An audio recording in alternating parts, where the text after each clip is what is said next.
இன்றைக்கு தமிழக மகளிர் ஆணையத்திடம் ஜாய் கிறிஸ்டில்லா என்னோட கிளைண்ட்டு, அவங்க மாதம்பட்டி ரங்கராஜ் என்பவர் தன்னை திருமணம் செய்து தனக்கு ஒரு குழந்தையை கொடுத்துவிட்டு என்னை ஏமாற்றிவிட்டு சென்று விட்டார் என்ற ஒரு கம்ப்ளைண்ட்டு, சீட்டிங் கம்ப்ளைண்ட்டு கமிஷனர் ஆஃபீஸில் கமிஷனரை சந்தித்து 1.5 மாதத்துக்கு முன்னாடி கொடுத்துருந்தோம். அந்த கம்ப்ளைண்ட்டோட நிலவரம் இன்னைக்கு வரையும் அந்த கம்ப்ளைண்ட் எங்கே இருக்குன்னே தெரியல. 1.5 மாதத்துக்கு முன்னாடி கொடுத்த கம்ப்ளைண்ட்டு இதுவரையும் கூப்பிட்டு விசாரிக்கவே இல்லை.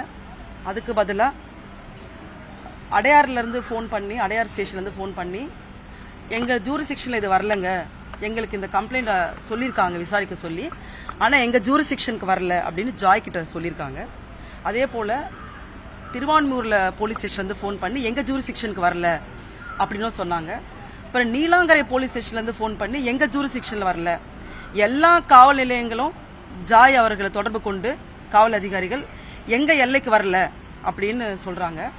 கமிஷனர் ஆஃபீஸில் கொடுத்த கம்ப்ளைண்ட்டு எந்த எல்லைக்கு வருது, எந்த காவல் நிலையத்துக்கு வருதுன்றது கமிஷனர் ஆஃபீஸில் இருக்கவங்களுக்கு கண்டிப்பாக தெரியும். ஆனால் சரியான காவல் நிலையத்துக்கு அவங்க அனுப்பலை, நடவடிக்கையும் எடுக்கலை, எந்த ஒரு விசாரணையும் தொடங்கப்படலை.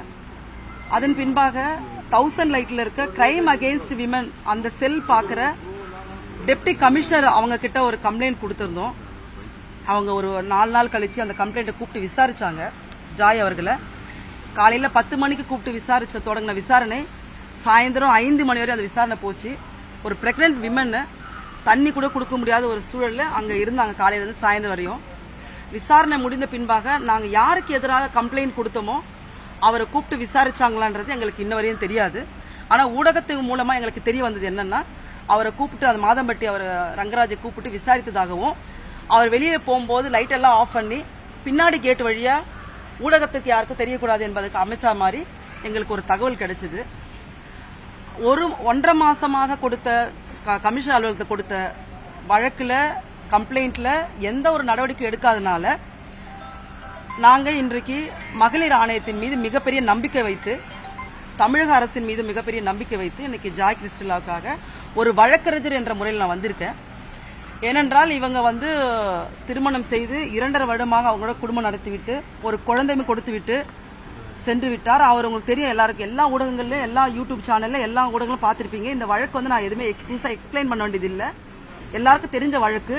எல்லாருக்கும் தெரிந்த ஒரு நபர் ஒரு குற்றத்தை செய்துவிட்டு அவர் மீது காவல்துறையில் நாம் கம்ப்ளைண்ட் கொடுத்த பிறகு கூட, புகார் அளித்த பிறகு கூட இன்று வரையும் ஒரு நடவடிக்கையை எடுக்கவில்லை என்றால், சாதாரண படிக்காத கிராமப்புறங்கள் இருக்கின்ற பெண்களுக்கு எதிராக நடக்கின்ற வன்முறைகள், குற்றங்கள், அந்த பெண்களுக்கு எதிராக செயல்படுகின்ற ஆண்கள் மீது எப்படி காவல் அதிகாரிகள் நடவடிக்கை எடுப்பார்கள் என்பது எனக்கு மிகப்பெரிய சந்தேகம்.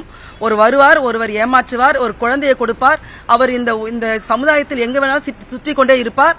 அவர் மீது எந்த ஒரு கம்ப்ளைண்டோ எந்த ஒரு புகாரோ எடுக்கப்படாது, விசாரிக்கப்படாது என்றால் அது எனக்கு ஒரு பாராளுமன்ற உறுப்பினராகவும் ஒரு சென்னை உயர்நீதிமன்றத்தில் வழக்கு நடத்தி கொண்டிருக்கின்ற ஒரு வழக்கறிஞராக எனக்கு அதிர்ச்சியாக இருக்கின்றது.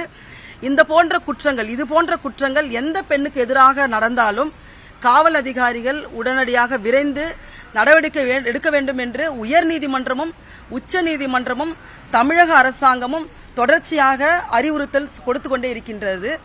ஆனால் எங்கோ ஒரு இடத்தில் தவறுகள் நடந்து கொண்டே இருக்கின்றது, அது களையப்பட வேண்டும். இந்த பிறக்காத ஒரு குழந்தைக்கு நீதி கிடைக்க வேண்டும். இந்த குழந்தை என்ன பாவம் செய்தது, இந்த குழந்தை என்ன தவறு செய்தது, அது சம்பந்தப்பட்டவர் நீதிமன்றத்தில் சிவில் வழக்குகளை தாக்கல் செய்து கிரிமினல் குற்றத்திலிருந்து தப்பிப்பதற்காக 2 வழக்குகளை சென்னை உயர்நீதிமன்றத்தில் தாக்கல் செய்தால் அதில் கூட நீதியரசர் அவர்களுக்கு எந்த ஒரு ஸ்டே கொடுக்க மாட்டேன் என்று மறுத்துவிட்டார். ஏனென்றால் அந்த பெண் எழுப்பியது மிக சீரியஸான ஒரு கேள்வி, சீரியஸான ஒரு வழக்கு. இதில் நீங்க சிவில் கேஸாக நீங்க தாக்கல் செய்திருக்கிறீர்கள், நான் இதில் ஸ்டே தரமாட்டேன், நீதியரசர் மறுத்துவிட்டார். அந்த அடிப்படையில் இன்றைக்கு நாங்கள் மகளிர் ஆணையத்தை வந்திருக்கோம். ஏன்னா இவங்க பிரெக்னன்சியோட அட்வான்ஸ் ஸ்டேஜில் இருக்காங்க, குழந்தை எந்த நேரத்துக்கு பிறக்கின்ற ஸ்டேஜில். இந்த குழந்தை இந்த உலகத்துக்கு வரும்போது தன் தகப்பன் யார் என்பது தெரியாத ஒரு சூழல் இந்த தமிழகத்தில் நடக்கக்கூடாது. இந்த பூமி என்பது பெண்களை பாதுகாக்கின்ற போற்றுகின்ற ஒரு தமிழகம்.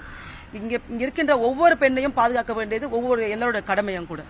பெண்களுக்கு எதிரான வழக்கு எதுவாக இருந்தாலும் 3 மாதத்துக்கு விசாரித்து அதை முடித்து வைக்கணும் தமிழக அரசு வந்து ஏற்கனவே சொல்லியிருக்காங்க. அப்படி இருக்கும்பொழுது காவல்துறைகளை இந்த அளவுக்கு மெத்தனம் காட்டுறது எனக்குமே ஒரு அதிர்ச்சியாக தான் இருந்துச்சு. ஏன்னா நான் வந்து 25 வருடமா வழக்கறிஞராக சென்னை உயர்நீதிமன்றத்தில் பணிபுரிந்து கொண்டிருக்கின்றேன். ஒரு காவல் நிலையத்தின் அணுகி ஒரு கம்ப்ளைண்ட் கொடுத்தோம்னா, காலையில் நம்ம கம்ப்ளைண்ட் கொடுக்கணும்னா சாயந்தரத்துக்குள்ள சம்பந்தப்பட்டவர்களை அழைத்து விசாரிப்பார்கள். வரவில்லை என்றால் சம்மன் அனுப்புவார்கள். இதுதான் நடைமுறையா இருந்தது. ஆனா இந்த வழக்குல கம்ப்ளைண்ட் கொடுத்து இன்னும் 1.5 மாதங்கள் ஆகிவிட்டது. எந்த ஒரு நடவடிக்கையோ குற்றவாளி தவறு செய்ய எழுத்தவரை கூப்பிட்டு விசாரிக்கவே இல்லை. அவருக்கு ஒரு விஐபி ட்ரீட்மெண்ட் தராங்களோன்ற ஒரு எண்ணம் இருக்கு. இன்னொன்று, ஜாயோட வழக்கு மட்டும் கிடையாது. ஜாய்க்கு வந்து தொடர்ச்சியாக பெண்கள் வந்து அவங்களுக்கு நிறைய பேர் வந்து தொடர்பு கொண்டுட்டு இருக்காங்க. என்னையும் தொடர்பு கொள்றாங்க. அவர் மாதம்பட்டி ரங்கராஜ் அவர்கள் வந்து நிறைய பெண்களை இதை போன்று ஏமாற்றி விட்டார் என்று 10க்கும் மேற்பட்ட பெண்கள் எங்களை அணுகியிருக்கிறார்கள். அதையும் நீதிமன்றத்தில் நாங்கள் வந்து கொடுக்க போகின்றோம். அந்த ஆவணத்தை எல்லாம் சேகரித்திருக்கின்றோம். அந்த பெண்களும் இவர் மீது கம்ப்ளைண்ட் கொடுக்க முன்னுக்கு வர தயாராக இருக்கின்றார்கள்.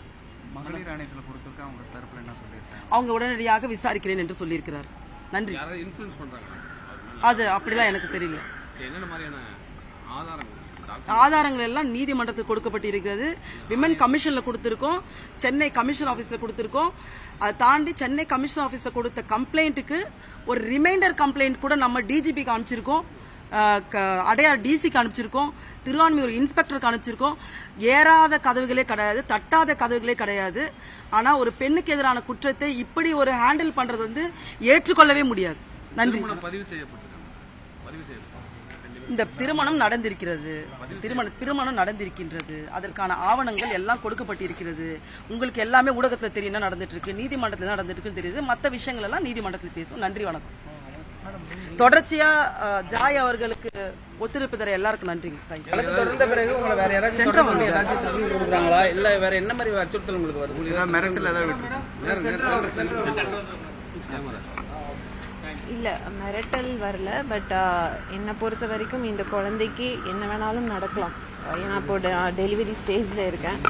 அது வந்து ஏன்னா வந்து அவங்க என்ன வேணாலும் அதை பண்ணலாம் அந்த குழந்தைய. ஸோ அதனால எனக்கும் என் குழந்தைக்கும் என்ன நடந்தாலும் அது மாதம்பட்டி ரங்கராஜ் அவர் தான் பொறுப்பெடுத்துக்கணும்.